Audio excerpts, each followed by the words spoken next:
قاعد يمشي الآن.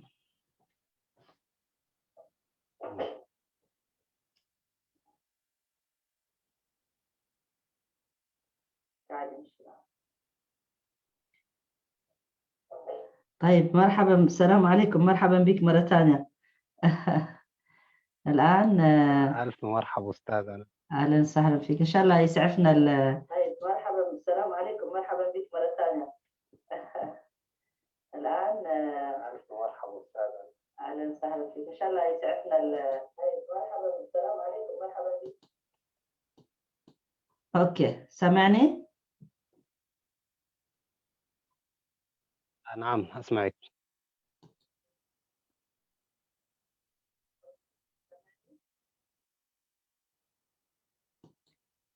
في صوتين متكررين، أبصر كيف. واصل الصوت؟ تسمعني مصطفى؟ نعم سامعك أستاذة. أنت سامعة؟ أوكي، معناته أنا محتاجة استعمل الصوت تبع هنا عشان سامعني أنت كويس؟ واصل الصوت؟ نعم صوتك واضح. طيب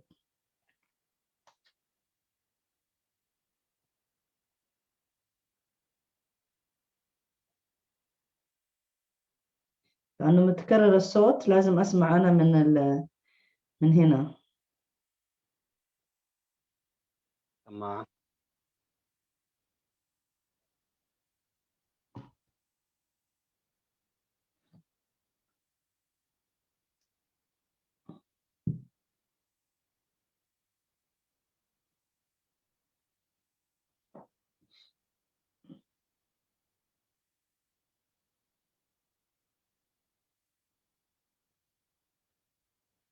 طيب خلينا نكمل الحديث اللي بدأناه.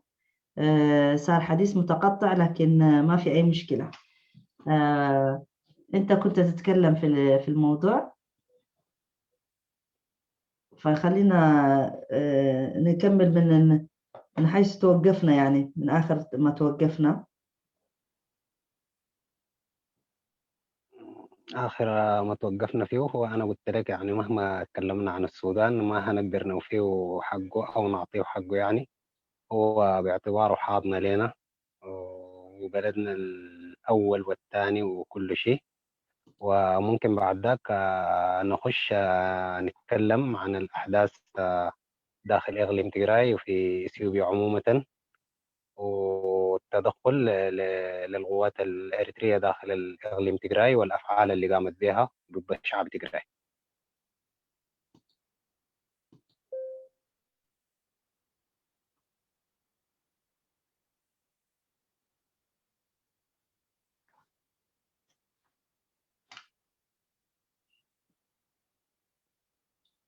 نعم، المشكلة في هل الزوم الصوت طبعا. واضح الصوت عندك؟ سامعني؟ نعم. أوكي. طيب خلينا نرجع. يبدو إن معناته أنا هطلع الزوم السماعة على دائما أساس الصوت الصوت بيوصل متأخر. الزوم دائما هكذا، يعني الصوت بيكون متأخر يوصل، يعني ما بتسمع مرة واحدة. طيب خلينا نرجع لنضال أهل تجراي، يعني وإنت كيف ارتباطك بالموضوع. لأنه كثيرين من الشباب اللي تربوا في بلاد مختلفة ما يكون لهم هذاك الاهتمام. في موجود لكن يعني مش نشطين مثل ما أنت نشط يعني في المجال هذا. كيف شايف الموضوع، وإيش اللي حركك إنه تكون نشط وتدافع عن أهل تجراي وتحاول تعرف القضية للناطقين بالعربية؟ لأنه كما تعلم يعني لدينا كثير مؤكد من أهل تجراي يتكلموا العربية، بس في الساحة مش كثيرين. حتى أنا من الناس اللي قصرت إنه أتكلم بالعربي، يعني ركزت كثير جدا في اللغة التجرينية فقط أو بالأمحارية. لكن إن شاء الله الآن راح نكثف كما قلت يعني. فإيش اللي خلاك يعني تكون نشط أو ناشط في هذا الموضوع؟ تفضل. والله أستاذة، طبعا أنا ما أعرف أقول لك إيه بالضبط، لكن يعني أنا إذا طلعت على الصفحة بتاعتي على الفيسبوك قبل 5 6 سنوات يعني نهائي ما كنت أكتب عن السياسة أو أتحدث عن السلبيات أو عن الحكومات، لا. بل كنت بكتب يعني عن الأغاني والأشياء الجميلة وطبيعة البلاد وتضاريسها. يعني لحد عام 2015 تقريبا أنا بدأت مداولة الأنشطة والحديث حول السياسة والأحداث داخل أثيوبيا وكذا، باطلاعي الدائم يعني ومتابعة الأحداث عبر القنوات العالمية، عبر الميدياتات، عبر التلفزيونات الأثيوبية السودانية العالمية. فنحن كتجارو يعني هذه يعني فطرة إلهية يعني موجودة، موروثة وراثة. أنا ما أعرف يعني، أنا ذاتي يعني شفت نفسي إني يعني دخلت في هذا المجال يعني بدون شعور أو بدون ما أعي أو بدون يعني ما أعرف أنا قاعد أعمل في شنو أصلا يعني. ففجأة من الأحداث اللي قاعد تحصل لشعبنا داخل الإقليم، يعني حتى أبي أحمد أنا في بدايته يعني كنت بشيد به في بداياته عندما استلم، لما جاء كان بيتكلم كلام جميل، كلام حلو في مصلحة أثيوبيا، في مصلحة شعوب دول القرن الأفريقي وكذا. فأنا كنت يعني من ضمن الناس اللي بيهتم بكلامه وكنت أيده. لكن يعني بعدها بفترة قليلة، بأقل من 6 شهور تقريبا من تولي منصب رئاسة الوزراء، يعني حسب متابعتي أنا الدقيقة، طبعا أنا يعني ميولي دائما بيكون سياسي، يعني بحب أتابع الأخبار والأحداث والسياسيين والأحزاب. فلقيت إنه الشخصية بتاعت أبي أحمد هو يعني هو أتى لتدمير أثيوبيا ودول القرن الأفريقي وتفتيت الشعوب الأثيوبية. يعني شيء ما كان متوقع منه، يعني حتى العالم مش نحن كتجارب فقط، حتى العالم اندهش يعني من تصرفاته ومن سلوكه تجاه شعب تجراي ولا الأعمال اللي بيقوم بها ضد شعب تجراي. ويا ليت لو كانت هذه الأعمال يعني بيقوم بها ضد الجبهة أو ضد قواتها، لكن للأسف هو بيقوم بها ضد شعب تجراي، يعني شعب أعزل كما نشاهده أو نراه في القنوات العالمية والتقارير وبعض الفيديوهات المسربة للانتهاكات والاغتصابات والسلب والنهب للأموال وللممتلكات، خلاف القتل والمجازر. والشيء يعني المؤسف واللي بيحرق أكثر من كده يعني إنه استعان بمرتزقة من دولة أخرى لضرب جزء لا يتجزأ أو مكون أساسي أثيوبي. أنا معلش، أنا كلمة أثيوبيا دي بقت ما بتلزمني كثير يعني ولا بحبها، لكن يعني أساس البلد أو أساس الحبشة هم التجراي. ده شيء معروف في التاريخ إذا رجعنا لورا من زمن المماليك أو من زمن الديانات المسيحية أو الإسلامية أو حتى التاريخ، العراقة، الحضارة، ده كله موجود في شعب تجراي، في أرض تجراي، في إقليم تجراي. يعني خلاف ذلك ما أعتقد يعني هناك مناطق كثيرة في إثيوبيا بتحوي ما يحويه إقليم تجراي أو شعب تجراي يعني بشهادة العالم. فزي ما أنت قلت أستاذة إنه أنا اللي دخلني في المجال ده شنو، أنا بقول لك ده شيء ورثناه يعني من آبائنا من أمهاتنا، يعني بيسري في عروقنا في دمائنا كوننا نناضل، يعني حتى لو ما كنا في ميادين القتال بنحمل أسلحة أو بنادق، بنناضل بالشيء اللي بنقدر عليه بصوتنا بمتابعتنا للأحداث بعكس الحقيقة للمتلقي للقضايا داخل أثيوبيا وفي إقليم تجراي على وجه الخصوص للمتلقي لها باللغة العربية، لأنه نحن باللغة العربية ضعيفين جدا جدا، ما عندنا نشطاء، ما عندنا إعلاميين، ما عندنا كوادر قد تكون موجودة ومؤهلة، لكن أنا ما أعرف المانع اللي بيمنعها إنها تطلع وتتكلم باللغة العربية وتدافع عن شعب تجراي وما يحدث لشعب تجراي داخل الإقليم من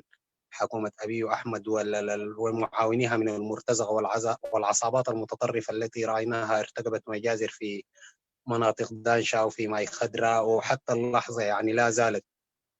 فخلاف كده، خلاف إقليم تجراي يعني نشهد هناك الآلاف من النازحين لجؤوا من بني شنغول إلى السودان. هذه برضو النتيجة للسياسات الخاطئة اللي قاعد يتبعها أبي أحمد والزمرة العصابة بتاعت الأمحرة.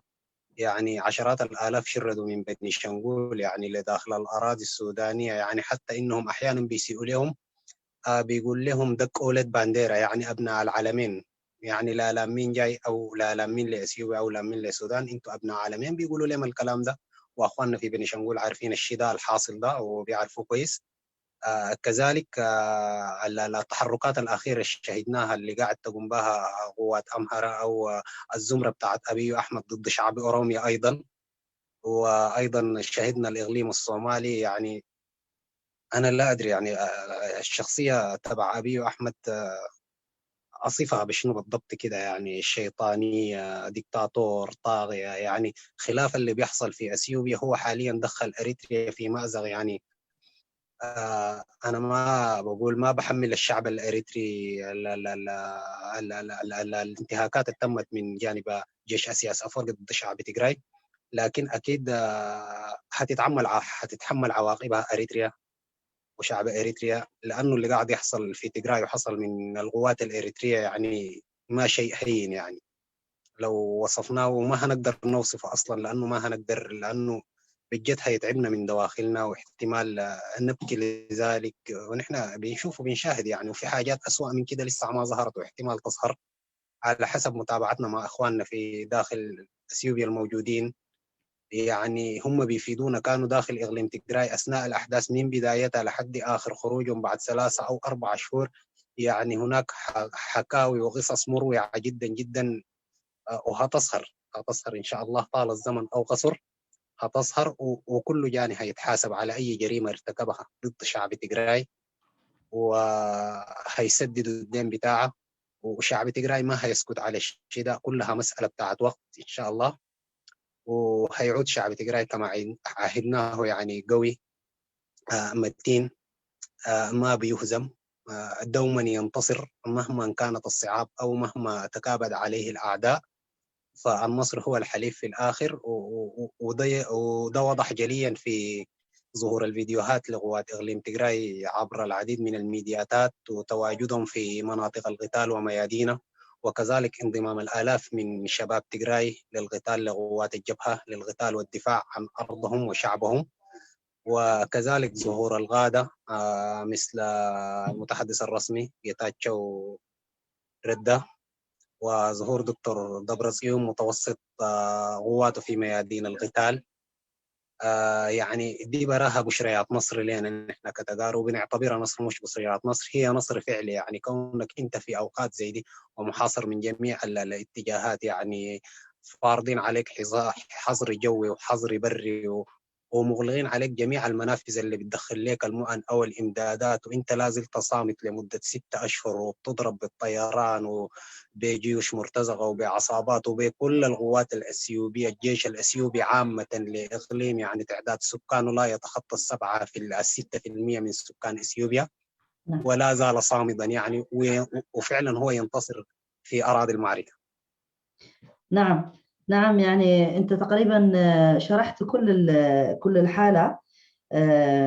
طبعا بداية في قبل الحرب، يعني عندما سئل أبي أحمد يعني هل أنت ناوي حرب على تيغراي، فقال كيف نحارب، يعني ليش نحارب تيغراي يعني. وتكلم كلام على إنه تيغراي هي فعلا إثيوبيا بدون تيغراي ليس لها تاريخ، وهذا الكل يتكلم عنه والكل يشيد فيه، لأنه هي منبع كل التاريخ، يعني مماليك أكسوم القديمة، يعني 3000 سنة تاريخ. كل هذا موجود في إثيوبيا، سواء كانت الديانات كلها، أهل الكتاب كله، الديانات، الديانة اليهودية والديانة المسيحية والإسلام، كلها منبعها أيضا جاء من تيغراي. لكن العداء اللي أنا أراه، أو العداء اللي موجود في هذا القائد أو رئيس الوزراء، هذا الشخص، يعني عداء مش طبيعي، يعني مش باعتبار أنه أهل تيغراي شعب من إثيوبيا، يعني ما زلنا، ورغم أنه كلنا لا نحب أن نسمى بإثيوبيا قديما أو حديثا حتى، وخاصة الآن، ولا نقبل أن نكون إثيوبيين في المستقبل أيضا. لكن ليش كل هذا العداء؟ لأنه أهل تيغراي حاربوا 17 عاما، واستطاعوا بنضالهم هذا إيقاع منغستو هايلي ماريام، أطاحوا به. ومع ذلك يعني استطاعوا أيضا أن يعطوا استقلال إريتريا الكثير من الإثيوبيين الذين اعترضوا عليها أهل تيغراي كانوا دائما وأبدا يعني مرحبين بالضيوف، واستقبلوا كثيرين من المهاجرين اللي جاءوا من إريتريا أيضا، فوق نصف مليون. ليش كل هذا حتى يقع عليهم كل هذا المشاكل؟ زائد إنه يعني لم نجد معين في هذه المشكلة غير السودان وأهل السودان إلا من رحم ربي. طبعا من الناس اللي في العالم أيضا وقفوا معنا، يعني من الأوروبيين، من البريطانيين، من الهولنديين، من أناس لم نتوقع يعني منهم أن يحاربوا من أجل تيغراي ومن أهل تيغراي. وقفوا في كل البرلمانات، وصحفيين كثيرين، وأيضا لا ما أنسى اليوتيوبرز المصريين صراحة كمان أنا تابعت لهم، فيهم كثير جدا من المتابعين من اليوتيوبرز، لأنه قضية السد وقضية إثيوبيا، ولكن أيضا تكلموا في موضوع تيغراي وأهل تيغراي والظلم الذي وقع عليهم لأهل تيغراي كثيرا، رغم أن احنا لم نجد معونة أو مساعدات من الشعوب، يعني شعوب إثيوبيا، يعني الأقاليم الموجودة في إثيوبيا والشعوب الأخرى، لم توجد يعني معونات كثيرة يعني.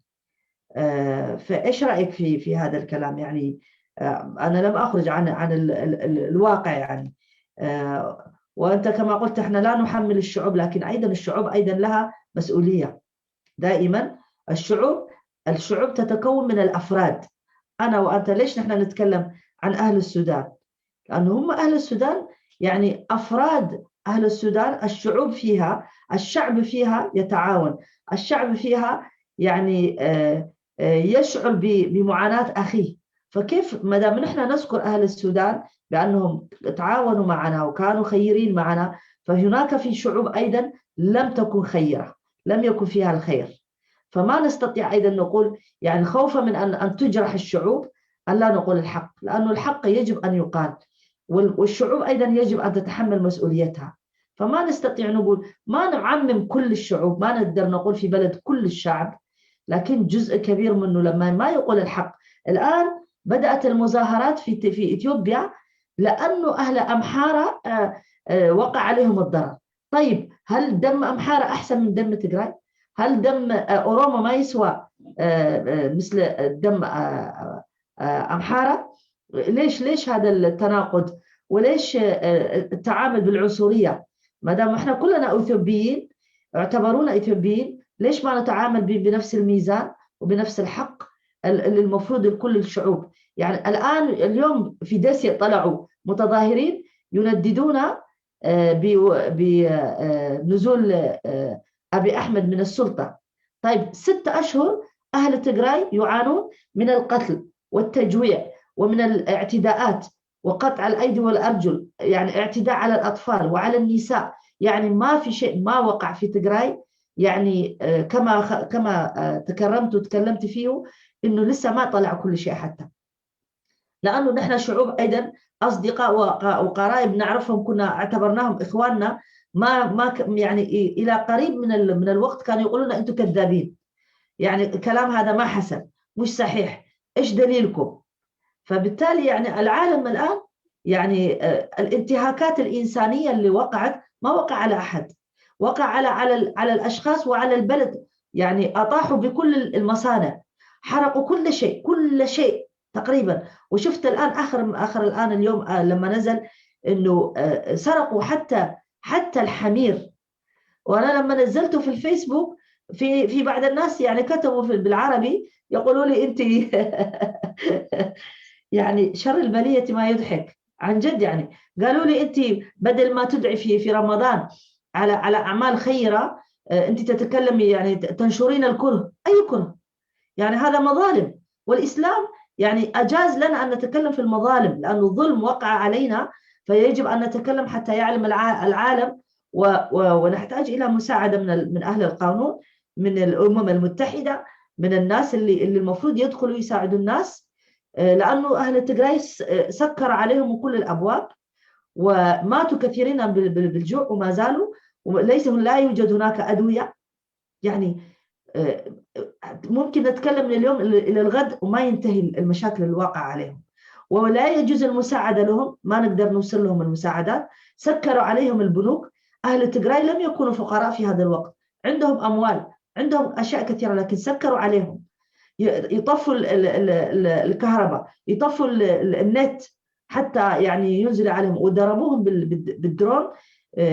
وقوات 8 قوات، الصوماليين فيها، الإماراتيين فيها، والسعوديين فيها، والإريتريين والإثيوبيين، بما فيهم الفلاشة والفانو والميليتار كله. يعني ليه كل هذا العداء؟ عشان إيه؟ عشان إيه أنت في رأيك؟ أنا بكثير من الأحيان أفكر يعني ليش نحن، إيش اللي عملناه؟ إيش الذنب اللي عملناه حتى يقع فينا هذا الإجرام اللي لا يقبل الله سبحانه وتعالى على أحد؟ ونحن من حقنا نتكلم في هذا الإجرام الذي وقع على أهلنا. وأنت زي ما قلت يعني أنا أيضا مثلك، يعني تربيت في المهجر، لكن هذا بلدي وأهل بلدي، ولي ذكريات من الصغر، ولي ذكريات من أمي ومن أبي اللي وصلوا لنا كيف كانت تجراي وأهلها. ف كيف أنت تشعر بهذا الشيء؟ كيف تتكلم في هذا الأمر؟ تفضل مصطفى.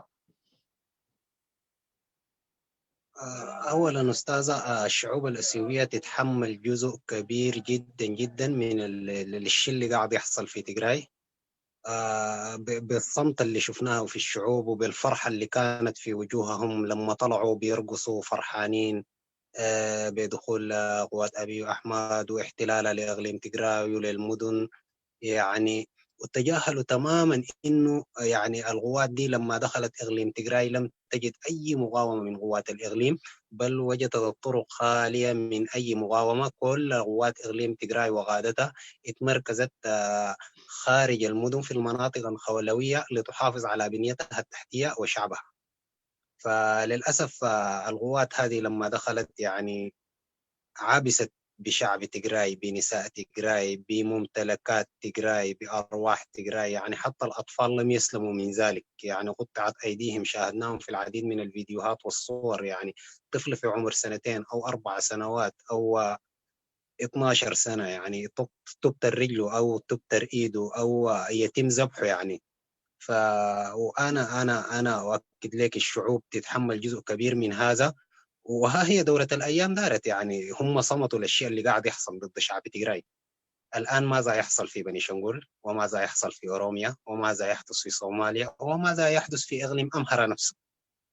هي نفس الأحداث، نفس هم صمتوا خلال عدة أشهر، وكان ينفون دائما. يعني حتى الشعب والمسؤولين الحكوميين وحتى رئيس الوزراء كان بينفي وجود انتهاكات ضد شعب تجراي، أو وجود قتل، أو وجود نهب، أو وجود تدخل لقوات إريتريا داخل إقليم تجراي. كان ينفي ذلك بتاتا. يعني بيقول بالحرف الواحد لا توجد قوات إريتريا داخل إقليم تجراي.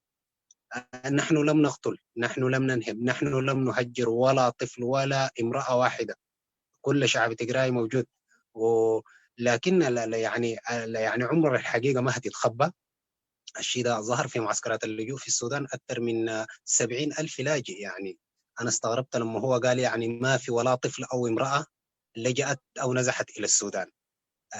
الشيء الغريب صادف إنه أنا في الوقت ذاك يعني كنت في زيارات لمعسكرات اللاجئين في ال3 معسكرات، وكنت بحمل صور. يعني ما كنت سمعت تصريحات أبي أحمد دي. تفاجأت لما إنه دخلت على الإنترنت، المناطق اللي فيها الشبكة بتاعت الإنترنت، فلقيت خطابه بإنه بيتكلم بيقول ما في امرأة أو طفل لجأ إلى السودان. يعني فأنا كانت عندي كمية بتاعت صور لأطفال ولنساء داخل المعسكرات، فقمت نشرت الصور دي بدون ما أسمع يعني حديثه.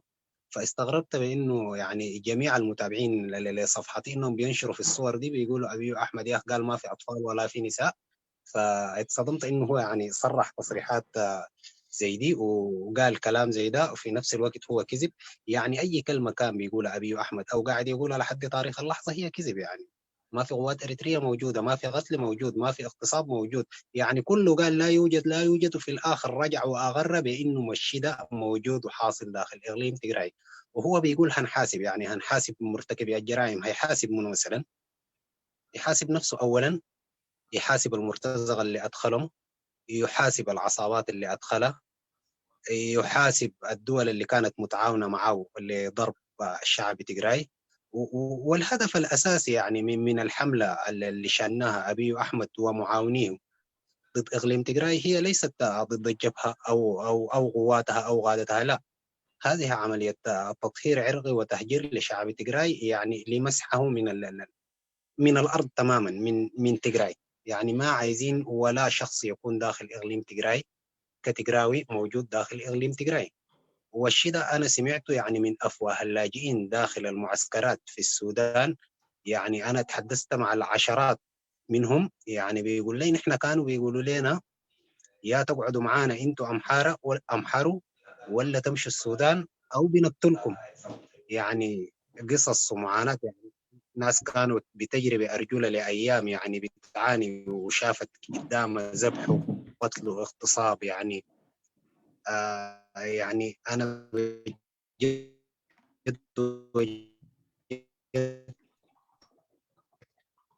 يعني ناس أرجلها، يعني واللي السود في نسوان، يعني في ولدا في الشارع، نسوان كان حمل. يعني أشياء مؤسفة جدا جدا، يعني إحنا ما نقدر نصفها أستاذة، بجد صعب وصفها. وكذلك المجتمع الدولي، يعني المجتمع الدولي ما في حاجة بتخفى عليه، وفي تقارير دولية طلعت من منظمات دولية ومنظمات عدلية ومن منظمات حقوقية، وفي قنوات إعلامية عالمية مستغلة معترف بها ذات مصداقية لدى العالم أجمع. يعني العالم أيضا مدان فيما يحدث داخل إقليم تجراي.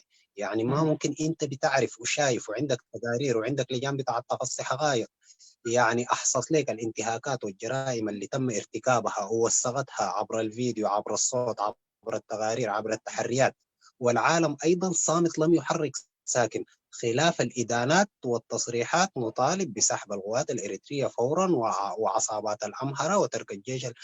طيب هم ما عارفين إنه الحاجات دي حاصلة، يعني ليمتين، يعني منتظرين شنو؟ يعني مثلا هل العالم أجمع قالوا إنه يتدخل بعد التقارير الموثقة اللي أصدرتها العديد من اللجان بتاعة تقصي الحقائق واللي وثقتها القنوات الإخبارية العالمية؟ أكيد بإمكانهم التدخل، لكن لشيء في نفس يعقوب، وكل شخص بيعمل له مصلحته. أنا ما عارف مصلحة العالم أجمع من الشيء اللي بيحصل. هو عارف كل حاجة وصامت وما عايز يتحرك خلاف تصريحات وإدانات، يعني بالكتابة أو بالخطابات وكذا، أو تصريحات مسؤولين كبار يطلعوا يصرحوا نحن بنطالب وبنطالب وبنطالب. يطالبوا بماذا يعني؟ هل هم منتظرين إنه الشعب تجراي يباد عن بكرة أبي حتى يقوموا بعد ذاك يتدخلوا لإيقاف الحرب العبثية اللي بتحدث في إقليم تجراي؟ خلاف كده يعني هذا الشخص المدعي أبي أحمد هذا يعني خرب جميع علاقات أثيوبيا مع دول الجوار، يعني حتى مع السودان. يعني شيء غريب، أنا الله أعلم يعني المسألة دي هتسير لوين أو هتمشي لوين، لكن قناعتي وإيماني ويقيني إنه شعب تجراي هينتصر، وهو فعلا انتصر. يعني 6 أشهر أنت بتقاتل له قرابة 5-6 جبهات. هو أنت نسبة تعداد سكانك بالنسبة للشعب الأثيوبي 6%، ولا زلت صامت ولا زلت بتحارب ولا زلت بتحقق انتصارات. ده إيماني وقناعتي إنه شعب تجراي هينتصر، يعني طال الزمن أو قصر، مهما كان، مهما تم تحجيرنا أو تم قتلنا أو تم اغتصاب نسائنا وبناتنا أو تم سرقة أموالنا وممتلكاتنا وتدمير بنيتنا تحتية من مدارس ومستشفيات ومباني ومصانع، نحن هننتصر وهنأسس دولة أقوى دولة. أنا إيماني في شعب تجراي هو مستطيع أن يخلق وجود من العدم، ده إيماني وقناعتي، وهيحصل الشيء ده إن شاء الله. أستاذة إن شاء الله، بارك الله فيك. يعني الآن هو طبعا دخل الفجر عندنا، وأكيد أنت كمان راح يدخل عندك. خلينا اليوم نقول يعني اليوم استضافة يعني بدائية بحيث إنه نبدأ نشاطنا. لكن أنا حابة على أساس نرجع للتاريخ ونتكلم عن تجراي ونعرف الناس من هم أهل تجراي، يعني وماذا هو تاريخهم بداية. يعني بما إنه نحن يربطنا حتى التاريخ مع بكل الديانات، يعني وخاصة النجاشي اللي ما حد يعني ما يعرفه في العالم، النجاشي الذي آوى المسلمين من مكة. فإن شاء الله رح نتكلم عنه. أنا يعني مبسوطة جدا إنه إحنا بدأنا نشاطنا زي ما قلت إحنا ما في كثيرين أكيد من اللي يتكلموا العربية لكن مش نشيطين، لكن إحنا أيضا يعني راح نغطي التقصير اللي كان موجود خلال هذا الستة أشهر اللي ركزنا فيها باللغة التجرينية، وراح يكون عندنا برنامج مكثف بالعربي إن شاء الله تعالى. وأنا مبسوطة جدا. وناس يسألوا هل مصطفى من السودان أو من تجراي؟ مصطفى هو شرح في البداية أنه هو قال عنده جنسيتين، تجراي والسودان يعني. وكما شرح لنا، ارجعوا للفيديو مرة ثانية اللي دخلوا الآن جديد يسألوا. فأنا أشكرك جدا على الاستضافة اللي جيت فيها وشرفت برنامجي. وفعلا زي ما قلت حابة نختم، يعني نحن أملنا بالله سبحانه وتعالى، وخاصة في هذا الشهر المبارك نحن ندعي، لأن شعبنا مظلوم ونحن مظلومين، وحيكون النصر بحول الله تعالى وقدرته لشعبنا ولتجراي، وسوف تكون دولة ودولة قوية. شعب يعني عانى كثيرا من قبل ولا زال يعاني، لكن يعني بعد العسر يسرا، يعني دائما بعد الشدة وبعد الصعوبات حيكون في فرج بإذن الله تعالى. وأشكرك على الاستضافة، على مجيئك لمنصتي، وحابة أنه أنت أيضا تشير الموضوع لإخواننا في السودان والناطقين بالعربية، وحابة أن يكون لنا لقاءات أيضا مع إخواننا في السودان إن شاء الله، يعني أنت تكون الوسيط بيننا وبينهم. فإذا عندك كلمة أخيرة تفضل، راح ننهي اللقاء. بارك الله فيك.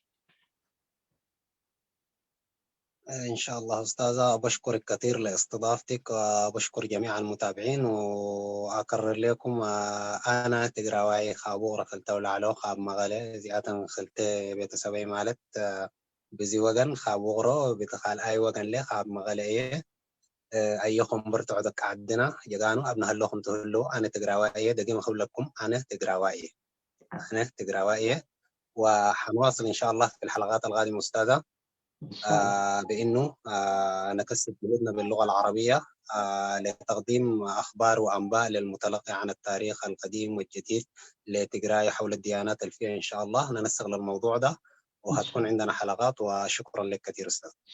شكرا لك، والنصر بإذن الله لتجراي والأهل تجراي. بارك الله فيك، وآخر دعوانا الحمد لله رب العالمين، وصلى الله على نبينا محمد وعلى آله وصحبه أجمعين. والسلام عليكم ورحمة الله وبركاته.